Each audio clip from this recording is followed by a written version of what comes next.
ప్రపంచానికే విశ్వ విజేత కావాలని అలెగ్జాండర్ కోరుకున్నాడు. గ్రీక్ సైన్యం పర్షియన్ సైన్యంతో అన్ని దేశాలపైకి యుద్ధం చేయటం మొదలుపెట్టాడు. అలా చిన్న పెద్ద తేడా లేకుండా భూమి మీద సగం పైన దేశాలను జయించాడు.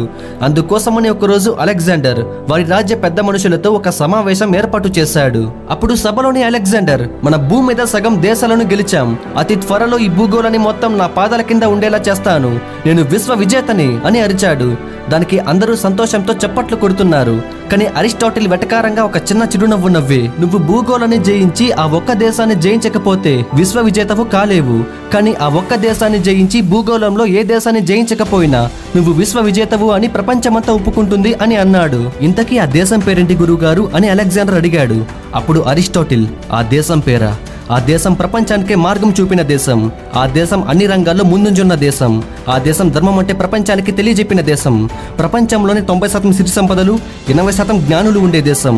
ఆ దేశమే భారతదేశం అని చెప్పాడు. ఆ మాటలు విన్న అలెగ్జాండర్ కి రోమాలు నిక్కబడుచుకున్నాయి. ఇదొక ఛాలెంజ్ లా అనిపించి వెంటనే సేనాధిపతి, మన సైన్యం ఎంత అని అడిగాడు. దానికి ఆ సేనాధిపతి, మొత్తం 1,20,000 సైన్యం, 15,000 అశ్వదళం, 4,000 రథాలు ఉన్నాయి ప్రభు అని చెప్పాడు. అయితే మొత్తం సైన్యాన్ని సిద్ధం చేయండి. ఇకపై మన తర్వాతి లక్ష్యం భారతదేశం అని అరిచాడు.